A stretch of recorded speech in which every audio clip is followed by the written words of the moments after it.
Many people ask disempowering questions. What's wrong? Who's to blame?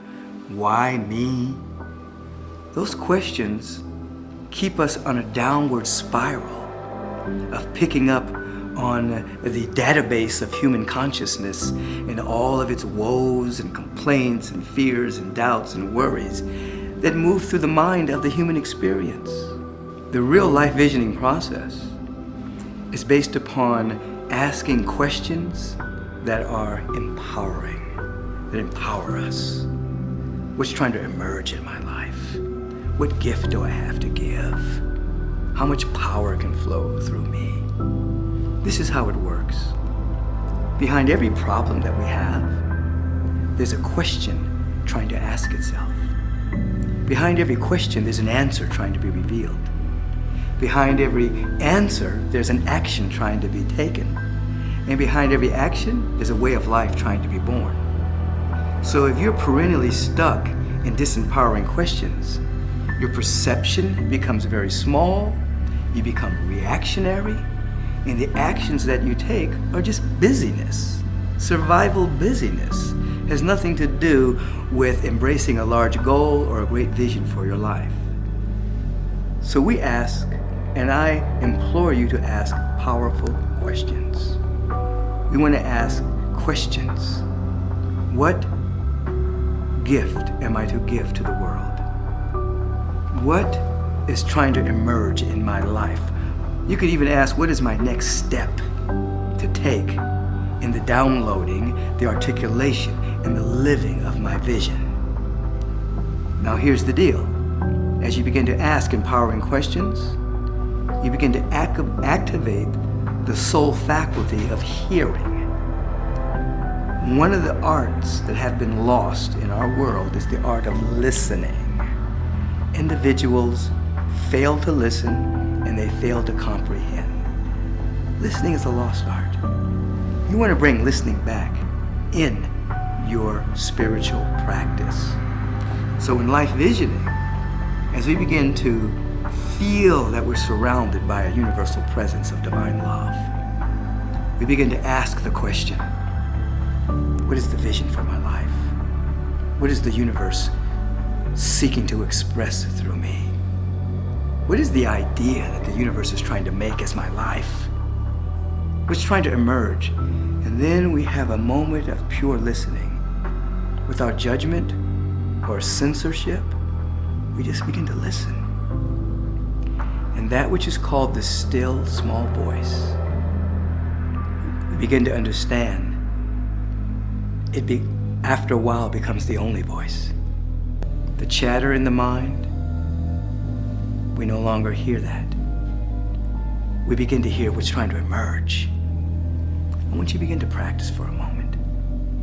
I want you to begin, even with your eyes open, first with your eyes open, begin to feel that you're surrounded by an atmosphere of love. The universe is for you, there's nothing against you. Begin to think about times in your life where someone really supported you and loved you. They got you, they understood you. They weren't trying to get anything from you, they just loved you. I want you to feel into that. And I want you to understand that that is just a small figment of how the universe loves you. Just a little bit. But feel into that love right now. Now close your eyes.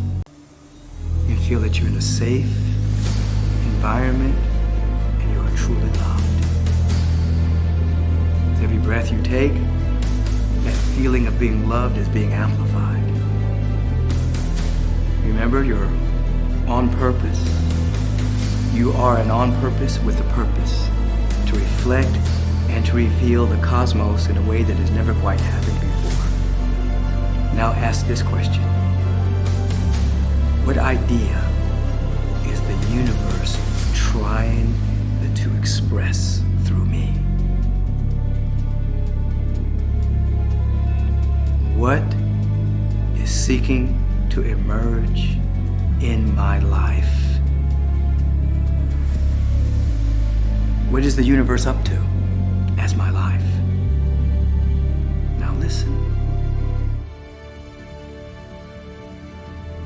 What is the universe up to is your life, not what society wants you to do, not what your parents want you to do, not what your college system wants you to do, not what your religion wants you to do. What does God have in store for you? What does the universal presence have in store for you? Listen.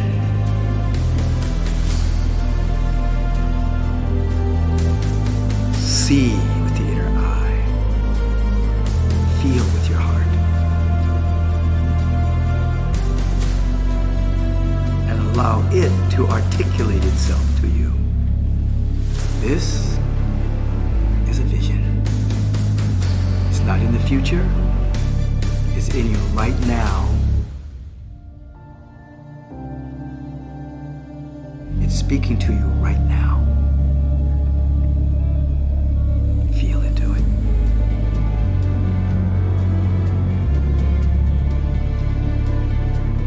What is the universe up to as my life? We're going to do one more question. Of course, in the entire life envisioning process, there's 5 questions and contemplations we go through. But we're going to go through 2 of them right now. The next one is, what must I become to manifest the vision that I am beginning to see? Becoming is our growing edge. Where must I grow? Where must I unfold? What habits must change? What thought patterns must dissolve? What must I become? Listen. Ear. With the ear beyond ear. There is a master vision for your life. You are loaded and coated with it. It does not come from external sources. It's within you. You are now participating in your own unfolding by asking empowering questions and listening. And ultimately, saying yes. When you say yes, and you speak the dynamic yes, the divine yes, the universal presence has an access point to express through. The presence can only do for you what it can do through you. It can't do for you what it can't do through you. You're giving permission with the yes and with the right questions. Say yes. Say yes to your greatness. Say yes to the elegance. Say yes to the beauty. Say yes to the permanent prosperity. Say yes to capital S success. Say yes to life. You don't have to pray to God. God is praying that you let God through your sacred yes. Are you willing?